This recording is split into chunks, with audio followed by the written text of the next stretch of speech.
Olá, bom dia a todos. Começo por agradecer este convite à Clara e à Casa Fernando Pessoa, à Fundação Gulbenkian e aos organizadores desta conferência. E passo diretamente para a apresentação dos convidados nesta conversa. Miguel Tamen regressou recentemente à direção do programa em Teoria da Literatura da Faculdade de Letras da Universidade de Lisboa, depois de ter sido diretor da mesma faculdade. Os seus livros mais recentes são Proximidade e, com Brett Burban, Thinking with Words. Escreveu, entre outras obras, Amigos de Objetos Interpretáveis e foi co-editor do Canon. É cronista no jornal Observador, o que deu origem à série de livros Erro Extremo, cujo terceiro livro saiu recentemente. Osvaldo Manuel Silvestre é professor na Faculdade de Letras da Universidade de Coimbra. As suas últimas publicações, há muitas, são o volume de conferências do 50º de Teoria da Literatura de Vítor Aguiar e Silva, co-organizado com Rita Patrício, o dossiê temático da revista Colóquio Letras, com o título A Voz na Literatura, co-organizado com Pedro Serra, o volume coletivo Eduardo Lourenço, Um Tempo Brasileiro Breve, mas Duradouro, editado pelo Centro de Estudos Ibéricos, o volume 14 da Revista de Estudos Literários do Centro de Literatura Portuguesa, dedicado ao tema A Teoria da Literatura no Brasil, co-organizado com Diego Jiménez. Obrigada aos dois. E se calhar começo por perguntar se um manuscrito é necessariamente um poema.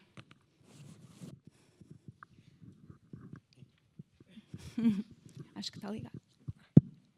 Tá. Não. Não está ligado. Eu suspeitava que não. Osvaldo, está ligado. Bom, nesses termos eu acompanho o Miguel. Eu acho que esta vai ser uma conversa difícil porque os dois presentes na mesa concordam. Precisávamos aqui de um filólogo.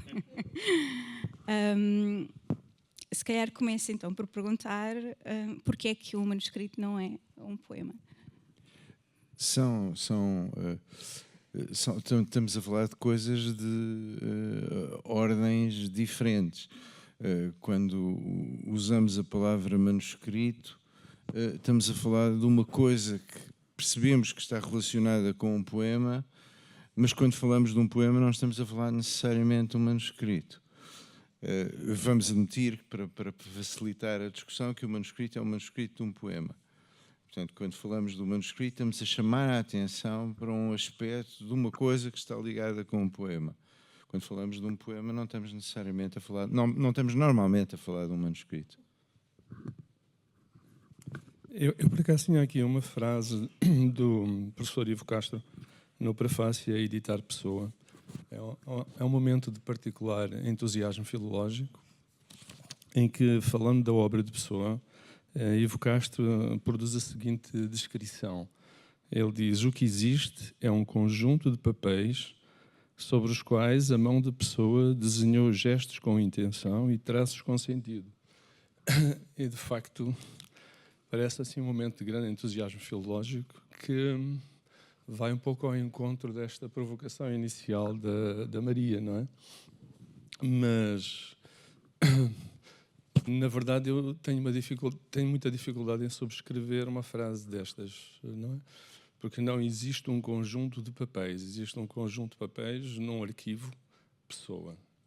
E isso cria logo uma série de determinações autorais, etc., institucionais, dentro dessa estranha instituição a que nós chamamos de literatura, não é? E, portanto, o caminho dos papéis até ao poema, enfim, é complexo, mas também, digamos, não existe uma facticidade, para usar um termo que o António Feijó usou há pouco, não existe uma facticidade neste sentido apenas, não é? Tenho muitas dificuldades em aceitar, se calhar é o meu limite filológico, ou o meu limiar filológico, se existe apenas um conjunto de papéis nos quais Pessoa...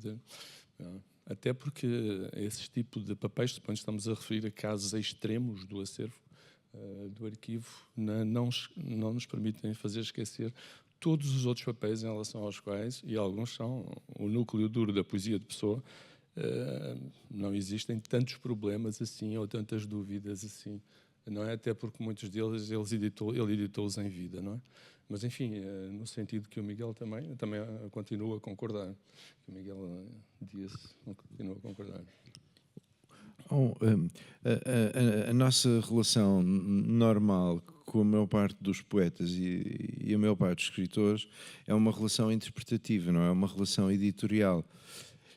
Portanto, há uma doença particular, ou uma ocupação particular, que é a ocupação dos editores desses poetas e desses escritores. Há, no entanto, poetas e escritores e filósofos em relação aos quais, por várias razões sempre contingentes, existe um nível editorial de preocupação, porque existem incertezas acerca de quem escreveu, quando escreveu, se quis dizer aquilo que quis dizer quando rasurou e por aí adiante. Há casos muito famosos e muito conhecidos.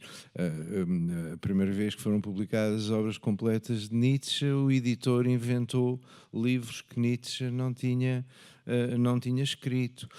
Todas as edições de Pascal das Pensées têm uma tábua de concordâncias no fim para se poder perceber de que edição se está exatamente a falar. Edições diferentes de Wittgenstein, para dar um exemplo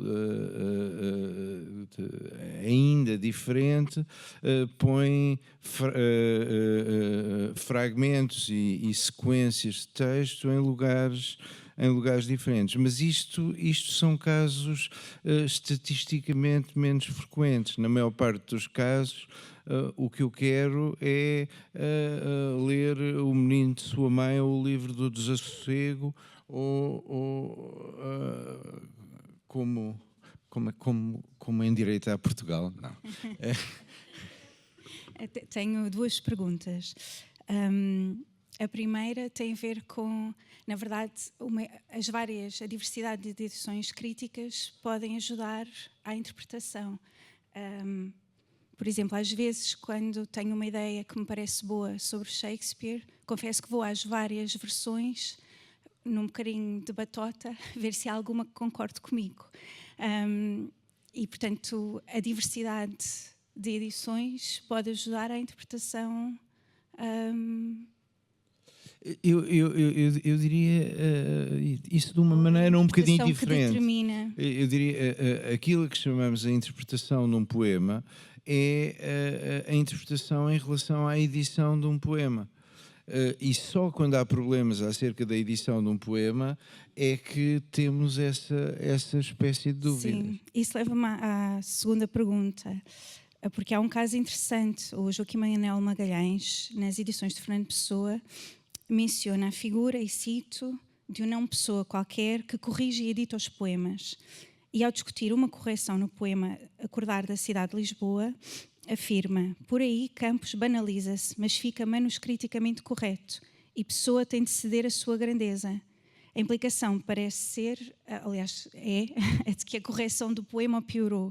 É justa esta afirmação para o poema e para o editor do mesmo? Talvez pudéssemos responder com outros autores. Eu acho que é manifesto que muitas vezes os autores não têm a plena inteligência da sua obra. E há autores que, ao corrigir uma obra, a estragam. Há casos notórios disso, não é? É o caso, sei lá, de Teixeira de Pascoais. Muitas das reescritas que ele fez dos poemas dele não os melhoraram, não é? E isto acontece, por exemplo, no outro dia eu estava a acabar um ensaio para publicação sobre um acervo que agora estou a começar a estudar, que é a Biblioteca Pessoana de Eduardo Lourenço, que está na Biblioteca Geral da Universidade de Coimbra. E eu fiz uma conferência há uns meses sobre a biografia pessoana de João Gaspar de Simões. Não é? E a certa altura apercebi-me de uma frase do Eduardo Lourenço no Pessoa Revisitado, que é uma frase muito heideggeriana, sobre a pessoa como uma espécie de celebração do nada. E eu estava confiante naquela frase e pus no ensaio e fui verificar no volume das obras completas, editado pelo Pedro Sepúlveda, constatei que ele reescreveu aquilo na terceira edição, creio eu, e a frase agora é uma frase quase do Padre Vieira. Já não é da Heidegger. E eu não resisti a pôr numa nota que prefiro a primeira. Prefiro a primeira, acho que ele estragou aquilo ao reescrever, não é? Continua a ser uma frase assim, de grande impacto retórico, mas já não tem aquela densidade negativa, digamos assim, que me fascinava na primeira versão. De modo que eu diria que, num certo sentido, isso que a Maria estava a dizer, eu acho que é relativamente banal. Nós é que partimos sempre do princípio que um autor tem uma espécie de um conhecimento não contingente sobre a sua obra, que se colocaria numa espécie de posição transcendente ou quase divina. Mas isso não acontece. O conhecimento que o autor tem sobre a sua obra é naturalmente contingente. É tão contingente, num certo sentido, como o do crítico ou do filólogo. Não é? E temos de viver com isso. Simplesmente. E por outro lado, é normal, e é normal em relação à pessoa, e a passagem do Joaquim Magalhães, de que a Maria estava a falar, fala disso, independentemente da inclinação polémica da passagem. É completamente normal a uma pessoa que foi educada a ler um poema de uma determinada maneira não gostar de ler o poema de outra maneira. Mas isto é parecido com a sensação que temos quando entramos numa casa ou numa sala que estava arrumada de uma determinada maneira e de repente descobrimos que as coisas foram mudadas de sítio. E a nossa reação normalmente é uma reação de hostilidade. Tiraram o título do soneto já antigo. É como terem mudado a televisão do lado da sala. Mas, por acaso, nesse soneto, a mudança do título tem implicações na interpretação do soneto? A mudança do título tem implicações na interpretação do soneto, mas é perfeitamente concebível que uma pessoa que foi habituada a ler o soneto com o título soneto já antigo reaja à mudança em vez de alterar a interpretação e diga estragaram-me aquilo a que eu estava habituado. Isto não acontece com todos os escritores, mas acontece com os escritores a respeito dos quais a edição é um problema, sempre por razões contingentes. Há coisas que estávamos habituados a ver num certo sítio, ou habituados a ver num certo sítio, que foram mudadas de lugar. Mas ainda nesse caso, se o poema se continuar a chamar soneto muito antigo, já antigo, o soneto pode estar a dialogar com uma tradição e apontar até para uma tradição na literatura inglesa. Não é? A pessoa pode estar a apontar para uma certa familiaridade literária com uma tradição que não é necessariamente a nossa. E quando o nome do soneto muda, isso perde-se, ou não? É verdade, mas antes de se colocar esse problema, a identificação daquilo que conta como poema alterou-se, e a minha reação desfavorável é uma reação à alteração da percepção daquilo que conta como aquele poema. É natural que eu prefira não mudar de poema e manter a interpretação, mas também há casos em que alteramos, ou pelo menos descrevemos certas alterações, mesmo como no caso do Osvaldo, que também, exatamente como no exemplo do soneto já antigo, prefere a lição anterior. Mesmo que haja uma lição melhor que a lição anterior. Este é o ponto interessante. Os critérios de progresso filológico não são necessariamente os critérios de progresso interpretativo. E, portanto, aquilo que para um filólogo é uma melhoria no sentido da clareza, da perspicuidade e da justificação da edição de um determinado texto, nem sempre acompanha aquilo que para um leitor, ou para um leitor normal, ou para um leitor académico, é uma ideia nova que tem sobre um poema. E, portanto, as duas séries são assíncronas. Às vezes são assíncronas e consideradas do ponto de vista do tempo.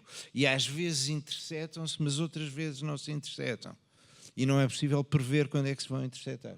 Será que eu tinha pensado num tópico para esta conversa.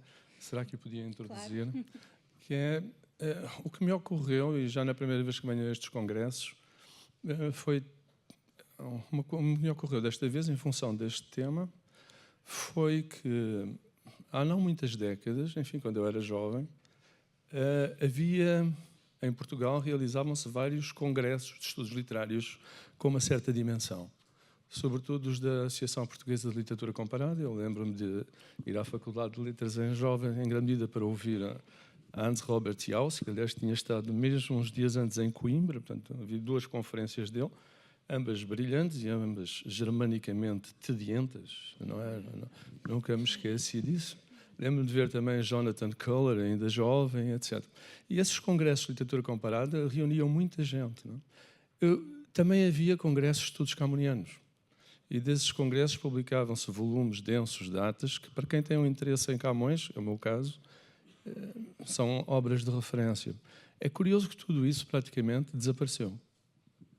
E aquilo que resta são os congressos de estudos pessoanos. E isso faz destes congressos uma figura um tanto hegeliana, mesmo contra a vontade. Não é? Porque, no fundo, é como se estes congressos fossem os congressos de estudos literários em Portugal.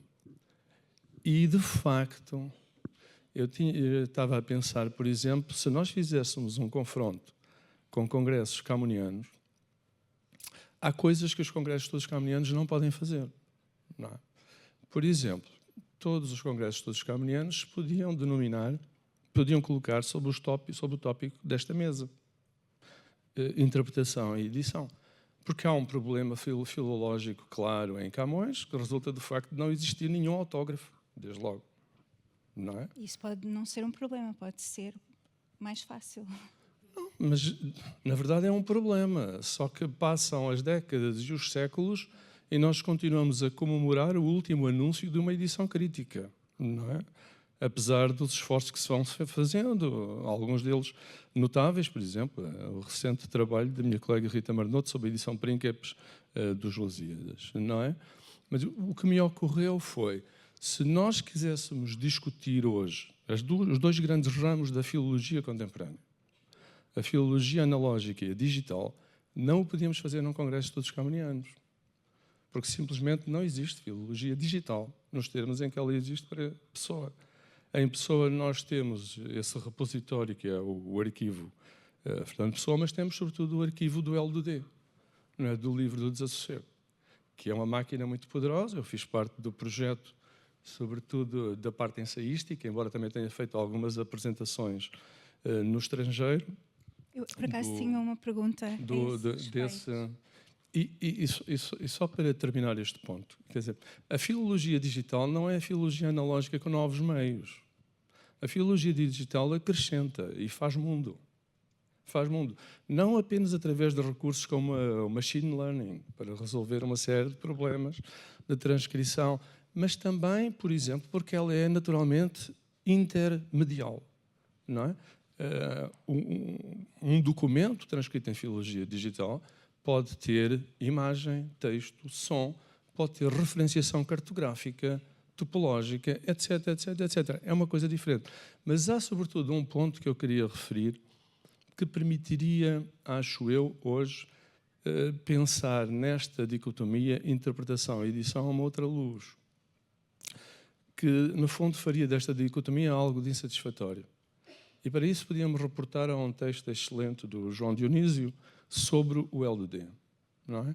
Que se chama Fazer Edições de Edições, não é? Peritos ou comunidades.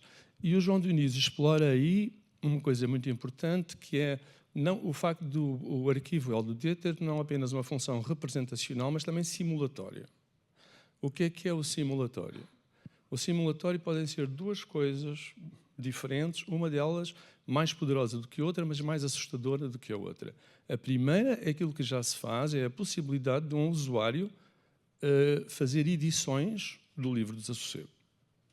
Vai ao arquivo e reordena o corpus em função de certos Deixe-me só interromper, porque na verdade essa era a minha pergunta. Quando li o ensaio que escreveu, reparei que quando fala dos leitores das edições, dessas edições, fala sempre deles como sendo usuários. Sim. Há uma diferença. Sim, há muitas diferenças, não é? Mas já poderei tentar responder, mas há uma dimensão do simulatório que tem sido muito difícil de pôr em prática. O João Dionísio fala bem disso. Essa dimensão é a dimensão decisiva do mundo digital. E a minha proposta era essa, não é? Para nós pensarmos isso. Essa dimensão, vamos lá ver, se eu dissesse, por exemplo, uma frase do tipo: o tempo das grandes leituras ou das leituras globais de Pessoa já passou. Agora vivemos no tempo do Pessoa-arquivo. É uma frase em que eu basicamente acredito, embora com certas modulações, não é? Mas é uma frase insatisfatória. E isso tem a ver com a dimensão simulatória. Porquê? Porque há uma dimensão da filologia digital que é a seguinte, que está contida no nosso projeto, mas tem sido difícil de pôr em prática, que é a possibilidade de o usuário, a partir dos fragmentos do livro Desassossego, produzir novos fragmentos do livro Desassossego. Novos fragmentos do livro Desassossego. E isso é o mundo em que estamos a viver. Quando nós concebemos o projeto, a nossa ideia era que o usuário era um ser humano que depois se ligava a uma máquina e fazia isso. Entretanto, ocorreu a inteligência artificial. E é muito claro para nós que o site do projeto já foi visitado pelo ChatGPT e já foi sacado. Não é assim que os bots do chat funcionam. E, portanto, o que eu quero dizer é que no mundo em que estamos a viver da filologia digital e da inteligência artificial, interpretação e edição é só parte da questão. Porque nós podemos perguntar quais são os critérios de performatividade ou de felicidade de cada uma destas noções. No caso da interpretação, produzir interpretações globais, por exemplo, poderosas. No caso da edição, edições fiáveis. Nenhum destes critérios tem a ver com o terceiro elemento que eu acho que necessitamos de introduzir e que seria qualquer coisa como geração. Interpretação, edição, geração. E por isso aquela frase que eu disse, o tempo das grandes interpretações e do arquivo, é uma frase já insatisfatória. Se nós entendermos como arquivo apenas essa dimensão filológica de transcrição, edição, etc. Porque o mundo em que estamos a entrar é também um mundo em que a literatura gera. Os arquivos geram novos textos, através da inteligência artificial, sobretudo. E, mais uma vez, o ponto que eu queria levantar é que, no âmbito dos estudos literários em Portugal, eu creio que só os estudos pessoanos é que estão capazes de lançar esta discussão. Precisamente porque têm coisas como o projeto LDD, o arquivo LDD, porque têm já modalidades fortes de filologia, não apenas analógica, mas também digital. As outras áreas não têm essa possibilidade. E provavelmente isso é a configuração um tanto hegeliana dos estudos pessoanos, neste momento, nos estudos literários em Portugal. Era isso. Eu suspeito que o Miguel discorda de algumas destas. Eu acho que suspeita bem. Mas também concordo com mas também concordo com algumas coisas. Começar pelo fim daquilo que o Osvaldo disse. Eu acho que a intuição do Osvaldo é certa. Há qualquer coisa de peculiar nos estudos pessoanos em relação aos estudos literários. Só que, a meu ver, isso não se deve ao maior avanço de processos de tratamento digital dos textos de Pessoa ou à existência de projetos muito interessantes com uma componente digital que tornam disponíveis e permitem aos leitores ou aos usuários, já lá irei, fazer o que quer que façam.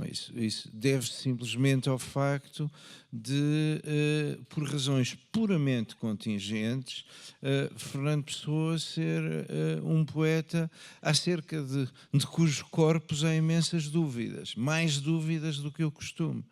E é este facto puramente contingente que nos mantém a discutir, o assunto. É muito difícil raciocinar de uma maneira contrafactual nestas coisas, mas eu arriscaria dizer que se não houvesse meios digitais ou inteligência artificial ou bots maus, a algazarra seria exatamente a mesma. Seria exatamente a mesma, porque há discordâncias básicas sobre aquilo que conta como um determinado poema de Fernando Pessoa. Mas isso não acontece, por exemplo, em relação aos poemas de Cesário Verde. Claro que há filólogos e não filólogos que discordam ou que discutem o corpus da poesia de Cesário Verde, mas há uma diferença de género entre o tipo de discussões que se tem sobre estes dois poetas. E isso tem a ver com o facto de Fernando Pessoa escreveu muita coisa, não publicou tudo o que escreveu, emendou muitas coisas que escreveu, emendou muitas coisas depois de publicado, mudou de ideias muitas vezes, e isto é um caldo de cultura perfeito para o tipo de algazarra que nos dá a nós alegria. Agora, um ponto em que eu tenho talvez alguma discordância com uma coisa que o Osvaldo estava a dizer, que é a diferença conceptual entre geração por um lado e interpretação e edição por outro. É verdade que se põe o problema de genuíno de saber o que é que um usuário, no sentido do Osvaldo, está a fazer com o livro do Desassossego. Vamos simplificar para efeitos de discussão. Está a interpretar ou está a editar. E é verdade que nem a noção mais familiar de interpretação, nem a noção mais familiar de edição são capturam completamente aquilo que se está a passar. E esta é a parte em que eu concordo com o Osvaldo. Eu não sei o que é que a palavra geração acrescenta a este problema. Quando o Osvaldo estava a descrever geração, eu reconhecia nessa descrição de geração aquilo a que antigamente se chamava interpretação. Quer dizer, a atividade que consiste em chamar a atenção para aspectos de textos a respeito dos quais ou temos certas perguntas ou que nos conseguem ajudar a fazer perguntas que ainda não temos completamente. E, portanto, desse ponto de vista, não o poria de uma maneira tão drástica, geração por um lado e interpretação e edição por outro, mas a interpretação tem muitas moradas e uma das moradas é talvez aquilo que o Osvaldo estava a chamar geração. Bom, eu creio que não estabelecia uma oposição entre... Até porque eu não estabeleço uma oposição entre interpretação e edição. Eu acho que isso aqui ninguém estabelece. Não. Exatamente. Não? A não ser que a gente usasse aquelas imagens nietzschianas do filólogo como a formiguinha que trabalha para o advento do filósofo. O filósofo vai trazer a ideia diretiva que vai dar sentido ao trabalho da formiguinha, não é? Mas, enfim, isso já creio que nem mesmo Nietzsche, no fundo, defende uma posição dessas, se formos ler com atenção o que ele está a dizer e sobretudo, a fazer. Não é? Não, é evidente que a filologia também tem uma dimensão interpretativa. Não é? Agora, eu não parto do princípio, também, diria assim, em relação ao Miguel. O Miguel é que é um animal da interpretação. Não é?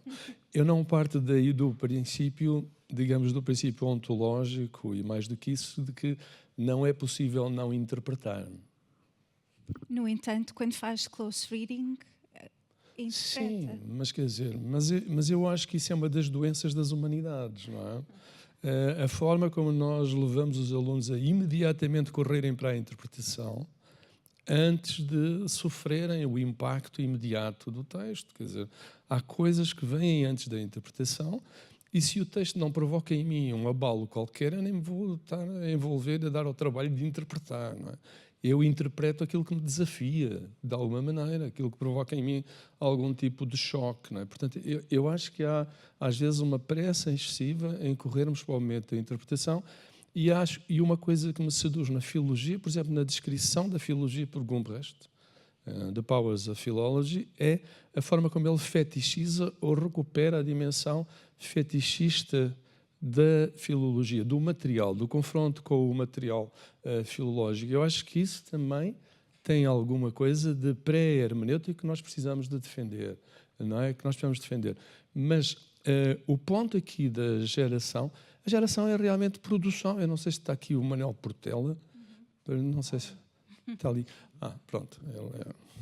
Porque o Manuel Portela, além de ser um grande especialista de todos estes meios, é também um performer. É bom não esquecer isto, porque quando ele escreve sobre o L do D e tudo isso, e sobre a função simulatória, etc., ele está muito empenhado nesse potencial performático da remediação digital. E, portanto, aquilo de que se trata, de facto, é de fazer com que o arquivo produza. Com que o arquivo produza. É uma produção textual. Esse tem sido, para mim, ainda hoje, e acho que também para o Manuel, não é? Uma das melancolias em relação ao L do D, que ainda não libertou todo esse potencial. O João Dionísio analisa isso muito bem, todos os problemas no ensaio dele sobre o L do D. Mas eu acho que esta potencialidade é uma coisa de novo. Não existe, a meu ver, contradição plena entre geração, edição e interpretação. Participa de todas essas dimensões. Agora, que produz um abalo ontológico nesta ordem, produz. E, sobretudo, o que produz um abalo ontológico e humanista, ou pós-humanista verdadeiramente, é a possibilidade que nós temos de a inteligência artificial começar a fazer isso. Não é? O meu colega brasileiro, Paulo Franchetti, tem escrito uns posts muito divertidos na página dele do Facebook, em que ele lança desafios à inteligência artificial, quer para escrever poemas, quer para analisar poemas. Não é? E as respostas da inteligência artificial são cada vez mais impressionantes. E, portanto, nós... Por que é que isso é necessariamente um problema? É um problema, porque qualquer dia não precisamos estar aqui num congresso de todos pessoanos. Eu suspeito que o Miguel discorda desta parte. Pois... Se calhar fica mais económico. Falar do contraste entre gerar imediatamente interpretações e reparar noutras coisas antes de fazer interpretações.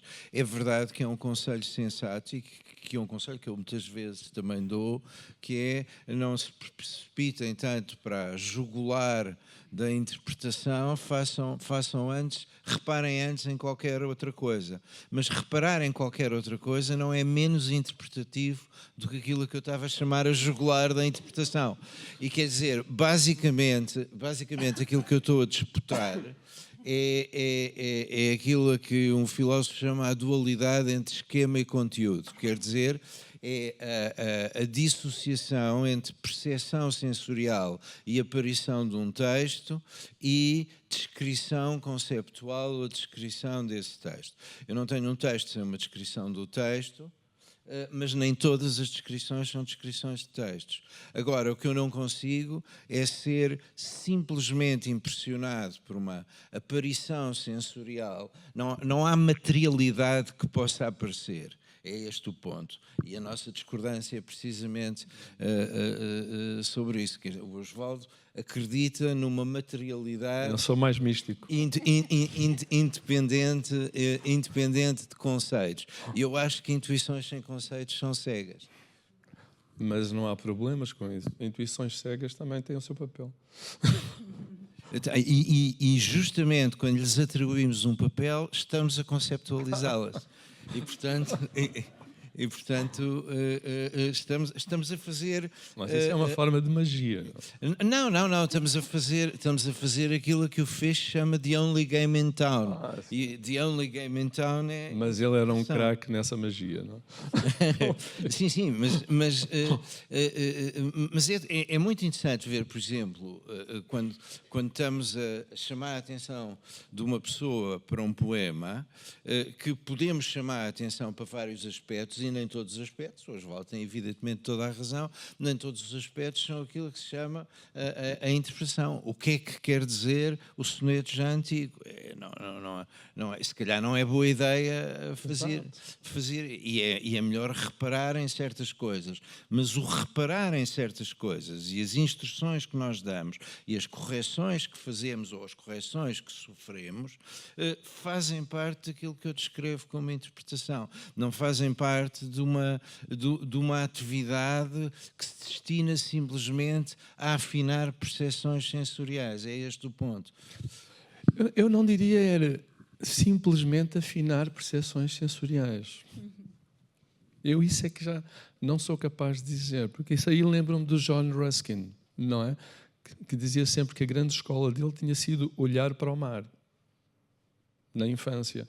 Ele passava a vida a olhar para o mar e por isso ele desenvolveu um aparelho perceptivo absolutamente único para olhar para a pintura e para tentar, em certos aspectos, até mais retinianos, da contemplação pictórica. E por isso, simplesmente afinar percepções sensoriais não parece ser uma coisa menor.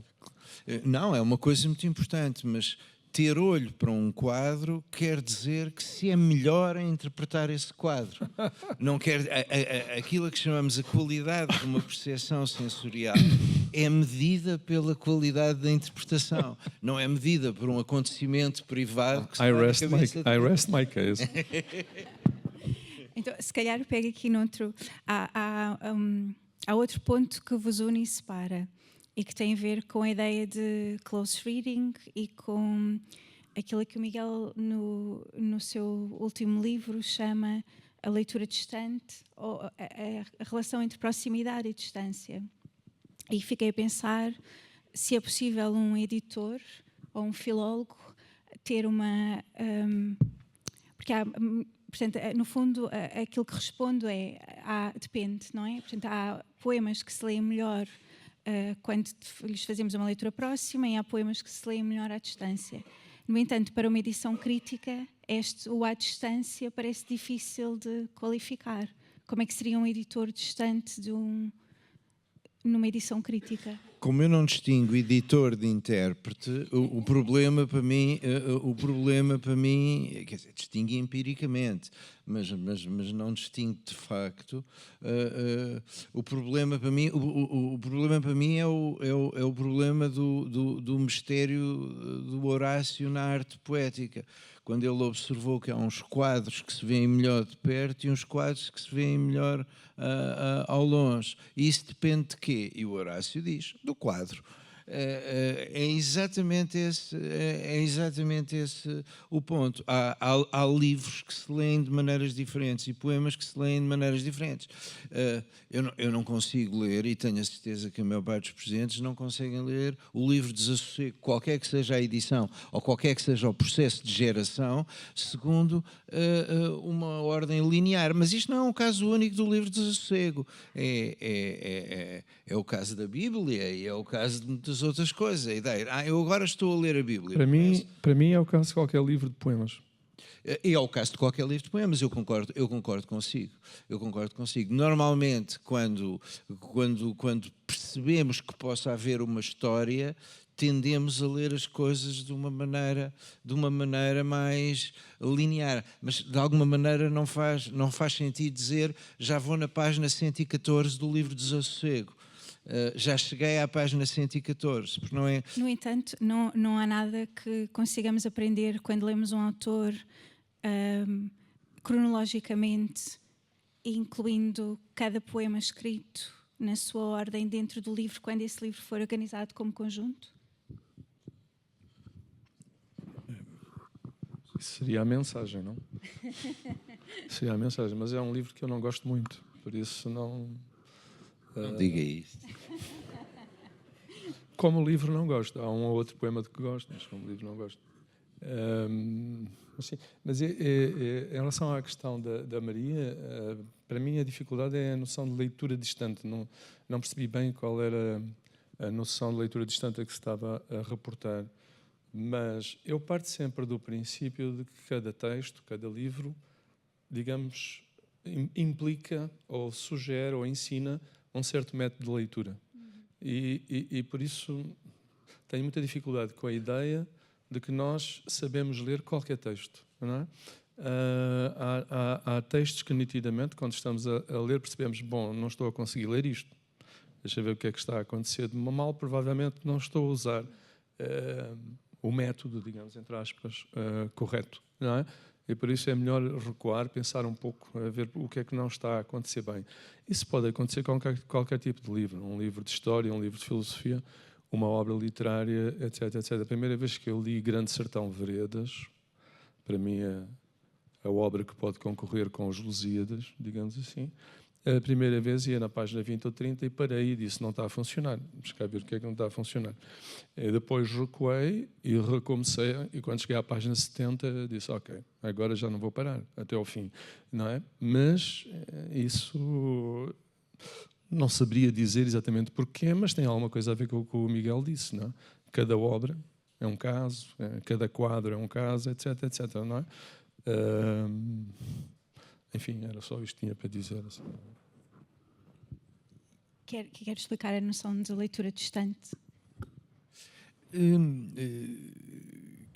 Há um sentido de leitura distante com o qual eu não concordo nada, que é o sentido em que alguns scholars de literatura com ambições de ciências sociais acham... Diga-se, leia-se Franco Moretti. Leia-se Franco Moretti, irmão do Nani. Claro. Que raciocina da seguinte maneira: se pensarmos só no caso de Inglaterra, entre 1770 e 1870 foram escritos, não me lembro exatamente do número, mas foram escritos 17 mil romances. Eu sei, mas não conta é como ler romances. Ninguém vivo consegue ler esses 17 mil romances. Vamos arranjar uma maneira de poder falar desses 17 mil romances sem, no limite, ter lido um único desses romances. E é isso que ele chama leitura distante, que é, aliás, o título de um livro dele. Há um problema nesse título, é que leitura distante, nesse sentido, não é leitura. Mas há outro sentido em que leitura distante é leitura. São também vou descrever fenómenos empíricos só. Eu entro numa livraria, como eu costumo muitas vezes dizer, há problemas com a literatura, especialmente com a literatura contemporânea, que se resolvem em 5 minutos de pé numa livraria. E entro numa livraria, abro um livro, leio 3 linhas e depois tenho que sair para ir para o outro lado. Aquilo não é ler no sentido normal. E essas 3 linhas de um livro que eu li por acaso, ou que vi por acaso, ou que não vi bem, ou que li com uma ilusão de óptica, podem gerar, e muitas vezes geram, interpretações. Isto não é isto que se recomenda nas aulas de literatura. Isso é aquele modelo clássico da crítica, que é não li e não gostei. Não li e não gostei. Não, mas é que às vezes pode haver... pensei que li e gostei, ou não li de todo e gostei na mesma. E isso acontece também, e isso também acontece muitas vezes. É como irmos num autocarro e olharmos para um cartaz com um anúncio e não vimos as palavras todas e pensámos que a frase era outra frase e depois repetimos a frase que lemos no cartaz porque passámos a outras pessoas. Esta espécie de leitura distante, esta espécie de erros de percepção, a interpretação não é só feita de opiniões geradas virtuosamente por edições críticas imaculadas. É feita de toda a espécie de acidentes e toda a espécie de relações com coisas que até prova em contrário podem contar como poemas. É só... Este é o lado em que o Miguel é místico, como o Osvaldo. Não, em relação a isso eu já podia dizer alguma coisa. Em primeiro lugar, não concordo exatamente com o que o Miguel diz sobre a leitura distante do Moretti. Acho que o problema com essas ferramentas digitais é nós estarmos a reagir a elas com as noções com que trabalhávamos até elas chegarem, não é? Isso não funciona. O que nós temos de ver é o que é que essas nossas novas ferramentas nos trazem de interessante. Pode não ser leitura no sentido hermenêutico, mas podem ter alguns contributos interessantes para a nossa relação com o fenómeno literário. E, portanto, esse ensaio do Moretti sobre não sei quantos títulos de romances, para mim é um ensaio bastante interessante, devo dizer, bastante produtivo. Também não me parece correto dizer, como o Miguel sugeriu, que ele não teria lido nenhum desses romances, porque ele dá-me a ideia que não lê outra coisa senão romances, uma coisa que eu também não recomendo a ninguém. não é? Portanto, ele é um grande especialista na história do romance. Quanto à leitura distante, no sentido que o Miguel usou, é bem interessante. Eu pratico, não sei se o Miguel fala dessa outra versão que eu vou referir, que é uma de que o Humberto Eco já falava, que é aquele livro que nós não lemos em primeira mão, mas que no fundo em segunda ou terceira mão vamos lendo, através de comentários em textos que lemos, não é? E nesse sentido há livros que eu nunca li, são aqueles que eu estou a guardar para a reforma, não é? E que num certo sentido já li, ou já tenho até uma leitura sobre, não é? Isso também no fundo, acho que aqui há uns anos houve um francês que publicou um livro sobre como criticar livros que nunca se leu, não sei. Não parece uma coisa extraordinária, criticar livros que nunca se leu, não é? Nós sabemos, quando saiu aquele filme, o Avatar, aquele filósofo esloveno, o Zizek, publicou um artigo no Esqueia de Cinema sobre o Avatar. E no número seguinte do Esqueia havia uma entrevista com ele. Ele, com o maior descaramento, nessa entrevista admite que não viu o filme. E os tipos do que se Esqueia reagiam, tiveram uma reação tipicamente pequeno-burguesa, muito indignada. Então nós pagámos num artigo e você... Então ela disse, não consegui, fui ao cinema, estava sempre cheio, tinha uma deadline, tive de fazer, fui para a net, vi umas coisas e tal, escrevi, afinal de contas, dizia ele, o Deleuze, nos livros dele sobre cinema, é muito claro que fala de filmes que ele nunca viu. Não é? Isso é verdade, não é? Nós sabemos que há alguns filmes de que o Deleuze fala admiravelmente e não viu. E nesse sentido, de facto, essa leitura distante, acho que o Miguel concordará, todos a fazemos e é bastante interessante. Não é? Claro. Aliás, há várias gradações. Há casos de autores que só conhecemos através de citações de terceiros. Os filósofos pré-socráticos é o caso mais evidente. Nós não temos as obras completas de Heraclito, nem é possível fazer uma edição crítica das obras completas de Heraclito, muito menos autógrafos de Heraclito, mas temos coisas do género. Aristóteles diz que, e depois há uma citação, Aristóteles diz que, Heraclito diz que os porcos gostam de tomar banho na lama. E o fragmento, os porcos gostam de tomar banho na lama, aparece na edição de Ilse Krantz, dos fragmentos dos pré-socráticos, atribuída a Heraclito. Esta é a nossa relação normal com os filósofos pré-socráticos. Depois há o caso mais... Estou a falar de gradações. O caso mais extremo de que o Osvaldo estava a falar, que é um livro que não se leu bem, que não se leu completamente ou que não se leu de todo. E há até o caso de pessoas extraordinariamente talentosas que conseguem dizer sobre livros que nunca leram coisas que pessoas que passaram a vida a ler esses livros não conseguem dizer. E este ponto, mas este é um ponto empiricamente verdadeiro. E a observação mais antiga que existe sobre este fenómeno é uma observação de passagem de Santo Agostinho no tratado dele sobre a interpretação, em que se está a falar da leitura da Bíblia, e ele recomenda uma série de regras, quer hermenêuticas, quer parafilológicas, para interpretar corretamente a Bíblia. E isto é certo. E depois, numa observação de passagem, diz, mas como a interpretação correta da Bíblia depende do Espírito Santo, e como o Espírito Santo não é nem intérprete nem filólogo, pode dar-se o caso de um atrasado mental ou um analfabeto conseguirem dizer sobre a Bíblia coisas que pessoas que passaram a vida inteira a ler o texto não conseguem dizer. O atrasado mental e o analfabeto estão na posição do Deleuze em relação aos filmes que nunca viu. Quer dizer, quando há pessoas, e eu estou a dizer isto completamente a sério e com admiração, há pessoas que têm um talento extraordinário para falar de livros que nunca leram. Eu não estou a dizer que isto é incondicionalmente recomendável. Estou só a dizer que explicar esse talento extraordinário para dizer coisas interessantes sobre livros que nunca se leu. Há pessoas que não têm talento nenhum para falar de livros que nunca leram. São aqueles que são imediatamente considerados aldrabões. Mas não é desses que eu estou a falar. Eu acho que explicar este talento extraordinário é um problema muito interessante. E não é só um problema psicológico, não é um problema de feitios, ou um problema de temperamentos, ou um problema de talentos. Pode ser um problema de treino. Pode haver alguém que esteja... Se calhar o Deleuze não viu um filme de que fala, mas viu muitos filmes de que não fala.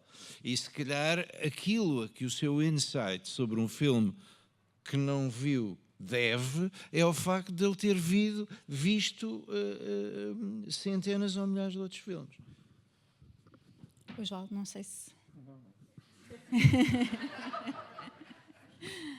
Se calhar abrimos a conversa ao público. Não sei se há perguntas. Se não, podemos continuar nós.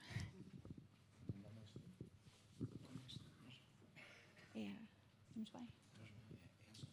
11h30? Não? Por exemplo, o professor Nuno Amado, que eu acho que deve estar aí algures, corrigiu um poema do Fernando Pessoa na sua edição da Penguin. Não nos quer falar sobre isso?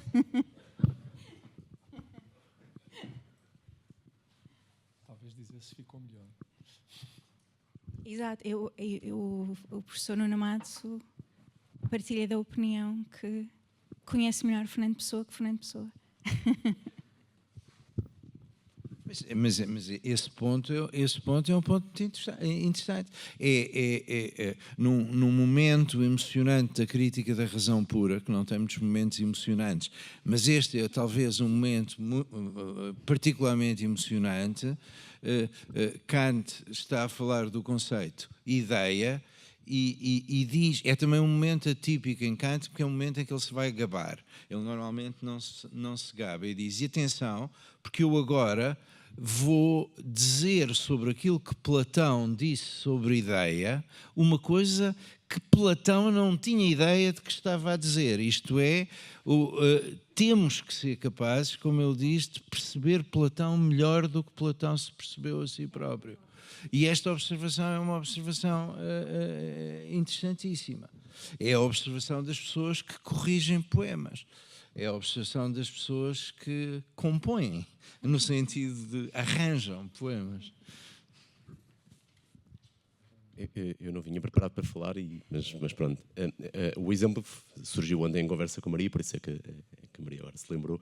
Não é um exemplo interessante, acho eu. É uma gralha. É interessante tu achares que é uma gralha.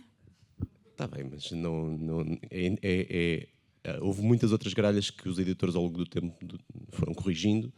Aquela, pelos vistos, nunca tinha sido corrigida, mas a pessoa usa uma série de verbos no conjuntivo e depois está lá um pelo meio no indicativo. É simplesmente isso.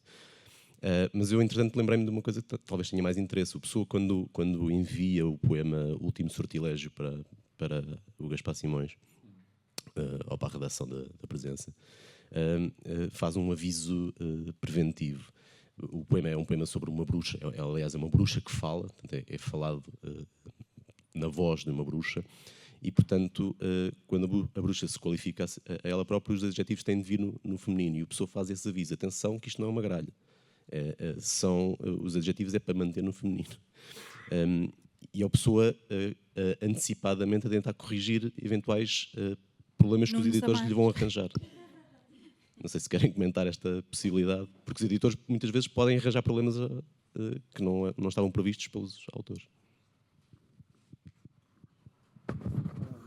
Eu, por acaso, estive a reler muito recentemente o volume das cartas aos diretores da presença, e um dos aspectos mais curiosos que achei nesta releitura foi esse aspecto, talvez, em que a pessoa muitas vezes envia o texto e produz já uma espécie de filologia do texto, não é?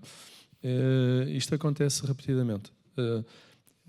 Ele envia o texto e faz logo comentários ou sobre tipografia edição, etc., eventuais gralhas, etc., mas às vezes até despista interpretações eventualmente erróneas, ele próprio já faz isso, não é? É realmente o que o Nuno estava a dizer. De facto, não ser sentido é como se dissesse que é uma máquina filológica, não é? Está a produzir o texto e a sua própria anotação e correção, etc., já à partida. E isso acontece com grande frequência, não é? Foi uma coisa que me foi flagrante agora nesta releitura. É só isso que tinha para dizer. Claro que Pessoa tinha ideias muito firmes acerca da maior parte das coisas que escrevia e sobretudo das coisas que publicava, e são muito interessantes. Eu lembro-me de ter reparado nessas observações preventivas, porque são observações que permitem adivinhar não apenas que Pessoa queria que aquilo fosse publicado de uma certa maneira, como que Pessoa pensava que, deixadas às suas luzes naturais, os editores, os tipógrafos e os diretores das revistas lhe iam dar cabo daquele poema.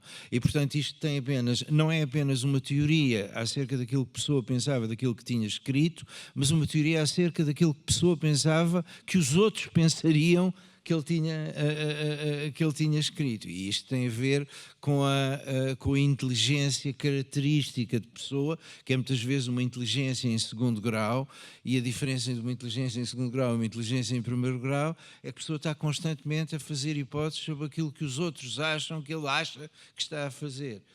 E isso não é normal num escritor. A maior parte dos escritores não faz isto. Portanto, essa preocupação, por um lado, há a acribia normal e a preocupação com a exatidão dos manuscritos, mas há também o medo de que as pessoas não percebam as idiosincrasias particulares e quase a certeza de que elas não vão perceber essas idiosincrasias.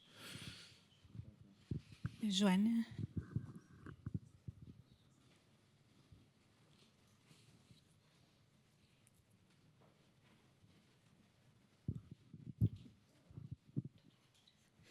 Muito obrigada a ambos. Eu estava aqui a pensar, a ouvi-los, que há no Pessoa uma dimensão de editor que não é apenas publisher, não é? Ele foi um editor no sentido de mexer em textos, não apenas seus, não é? No caso dos seus talvez seja ético-artisticamente mais pacífico, mas no caso de outros, de textos de outros, menos. E estava a ouvir o Osvaldo e a pensar que talvez nesse sentido a Pessoa já tenha sido um editor gerador, porque ele fez, por exemplo, uma coisa com os poemas, com a colaboração de Ronaldo Carvalho no Orfeu, que foi uma edição dos textos dele que passou pela supressão da pontuação, porque achava que os textos de Ronaldo Carvalho, tal como foram entregues, eram antigos e que se lhes suprimisse a pontuação ficariam modernos. E ele decide isso com o Mário de Sá Carneiro, não é? Portanto, em nenhum momento aquilo é submetido ao autor, que de repente se transformou num autor moderno, porque a Pessoa entendeu que se suprimisse parte da pontuação, que aqueles textos ficariam modernos. Nesse sentido, há numa Pessoa pré-digital, diria eu, não sei se querem comentar, essa dimensão de um editor que é um gerador, não é? Porque ele está, na realidade, a criar outros textos a partir dos textos que lhe foram entregues pelo próprio autor, ou não? Sim, é uma boa observação, e eu juntaria isso também, precisamente porque estive a ler essas cartas à presença, e um tópico das cartas é a edição de Mário Sá Carneiro. E aí Pessoa é claramente um editor, não é? E um filólogo, digamos assim, não é? Ele prepara a edição dos Indícios de Ouro e tudo isso. Mas é curioso que a Joana fala da questão da pontuação no Ronald, porque ele fala da pontuação em Mário Sá Carneiro. E diz que a pontuação em Mário Sá Carneiro é muito extravagante, mas que é para respeitar. É muito curioso. Não é? Nesse caso, ele acha que a pontuação não tem grande critério, ele diz qualquer coisa assim, não é? A gente não consegue perceber bem qual é o critério, mas deve ser respeitada. Não é? E no caso do Ronald, intervém e melhora, digamos assim, não é?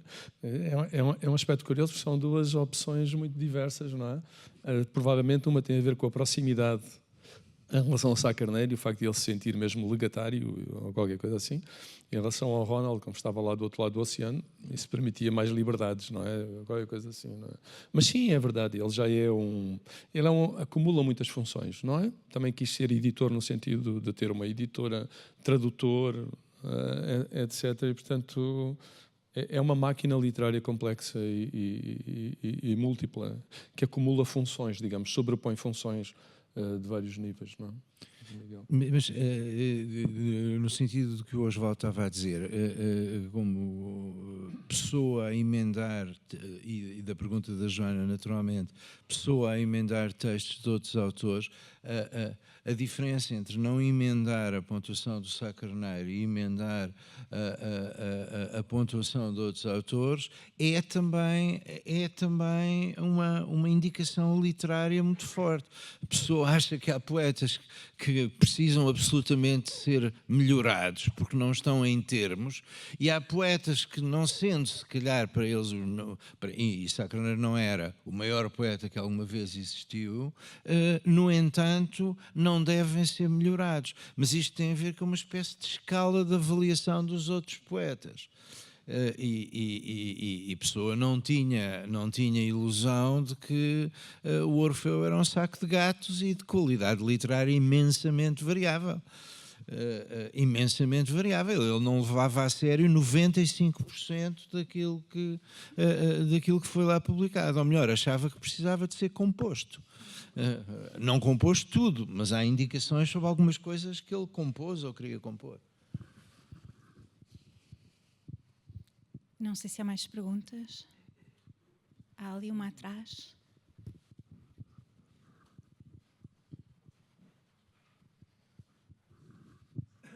Olá.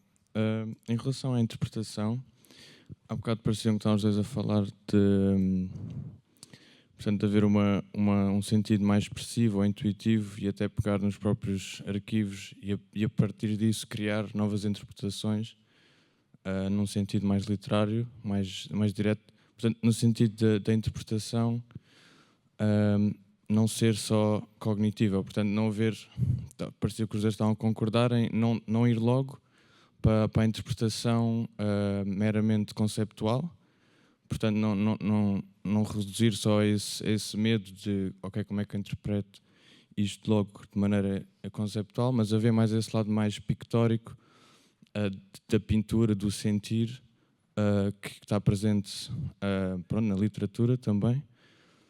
E, portanto, parece que há um consenso e um equilíbrio entre essa interpretação cognitiva e também essa intuição mais artística na interpretação dos textos.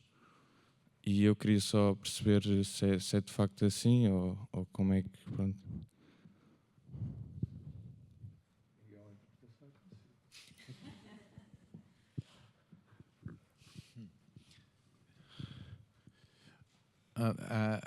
Há duas coisas diferentes. Uma é a distinção entre é imaginarmos que existe uma espécie de modo de percepção pré-interpretativo por oposição àquilo que normalmente chamamos interpretação. E sobre isso nós não estamos completamente de acordo. E o segundo problema é perceber que nem tudo aquilo a que chamamos de interpretação é simplesmente dizer o que o texto quer dizer. E pode, por isso, ser importante temperar a impaciência de alguém que é confrontado com um poema pela primeira vez e dizer-lhe, era o que eu há bocadinho me referia jocosamente, a saltar para a jugular do significado do texto. E repare primeiro aqui nestas outras coisas, não se precipite, não julgue já, não exprima já uma opinião de uma maneira tão tão veemente. E eu penso que estamos de acordo acerca do modo como conselhos deste tipo são muitas vezes conselhos muito importantes. Aliás, mesmo com críticos profissionais, há críticos em relação aos quais se sente a enorme impaciência que eles têm com tudo o que não seja dizer o que o texto quer dizer. E saltam logo à partida para isso e arrumam aquilo em 3 penadas e nada mais lhes interessa. Esses críticos normalmente não me interessam a mim, penso que também não interessam ao Osvaldo.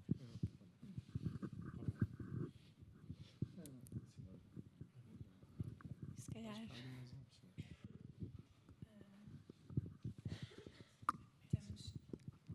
Não sei se é uma última pergunta, se for assim, muito rápida.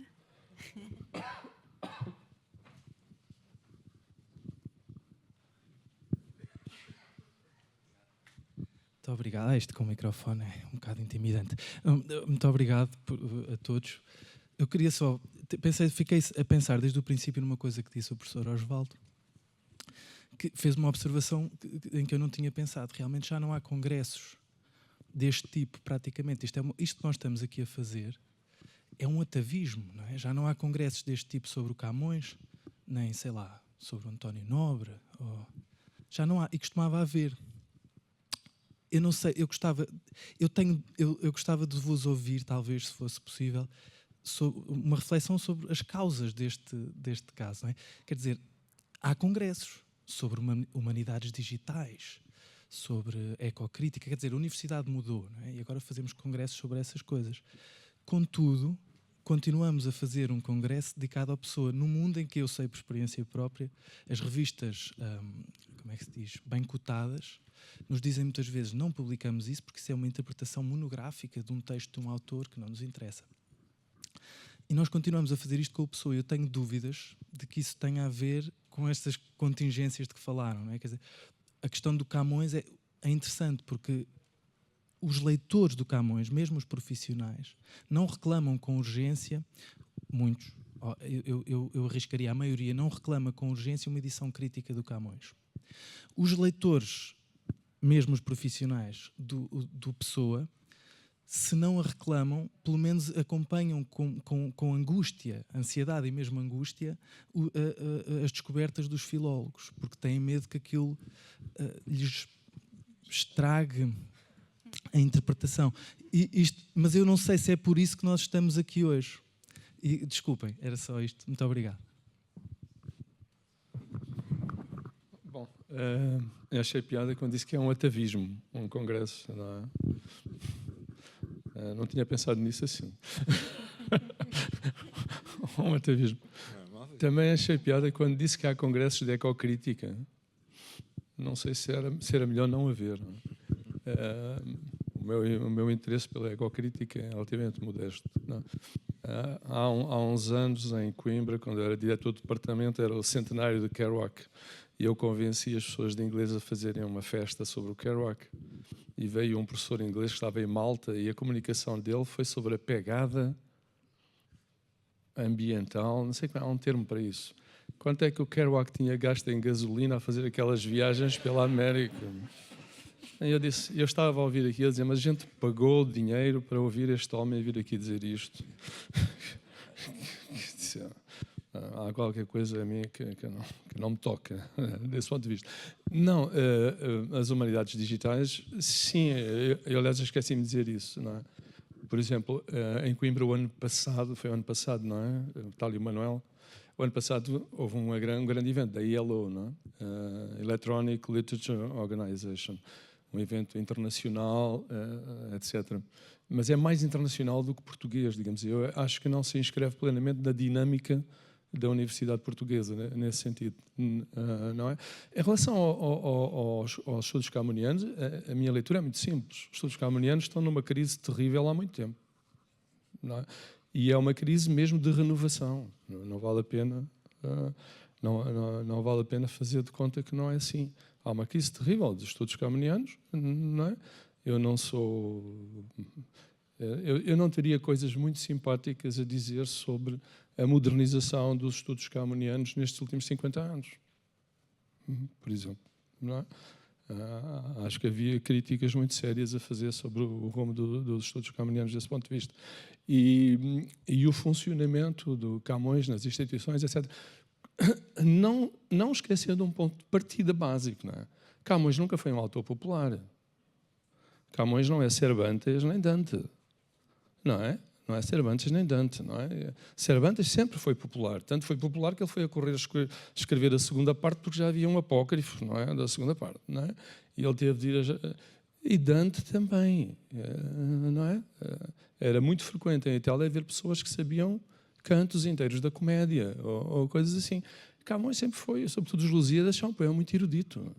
Não vale a pena estar a disfarçar isto. Uma vez perguntei ao meu colega Bernardo, disse assim, olha, mas diz-me lá, quando saíram os Lusíadas, quantos leitores haveria dos Lusíadas em Portugal? E ele disse, em uns 1000. E eu disse, deve estar a brincar. Não acredito sinceramente nisso. Não acredito que houvesse... 47, 48... Não acredito que houvesse 1000 leitores. Não é? Portanto, há um problema de base com Camões, que é, digamos, a sobrevivência de Camões na cultura portuguesa, acho que é institucional. Acho que é institucional. Não é, digamos, um autor de leitura comum ou fácil pelo leitor médio ou leitor comum. Pelo menos essa batalha eu acho que está perdida há bastante tempo. Não é? E, portanto, em relação à questão dos congressos, eu diria que é basicamente emagrecimento. Emagrecimento da disciplina dos gestores literários. Isso explica que não haja tantos congressos como havia, mas é que houve ali um ponto que foi referido que era muito pertinente. Desculpe, quando disse que as revistas, etc, etc. De facto, hoje há uma forma de desincentivar a realização de congressos, é dizer não se podem publicar atas, porque isso academicamente não é valioso, etc, etc, etc. Não é? De facto, a lógica da produção científica hoje, que a meu ver é perfeitamente absurda, ou é muito absurda em muitos pontos, leva também provavelmente a isso. Também desincentiva, não é? Desculpe, Miguel. Não, claro, eu concordo com o que está a dizer. Mas há também uma explicação possível para o facto de terem sobrevivido congressos sobre Pessoa. É que Pessoa é possivelmente o único autor da literatura portuguesa em relação ao qual académicos e público não especializado estão de acordo. É tão simples como isso. Sobre Camões,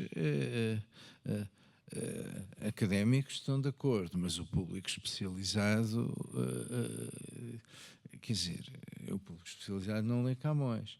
E depois há casos gradualmente inversos, até chegarmos ao extremo José Rodrigues dos Santos. Eu acho, por exemplo, que essa de Queiroz é um ficcionista a respeito de quem o público, ou pelo menos os pobres alunos, estão mais apegados do que os académicos.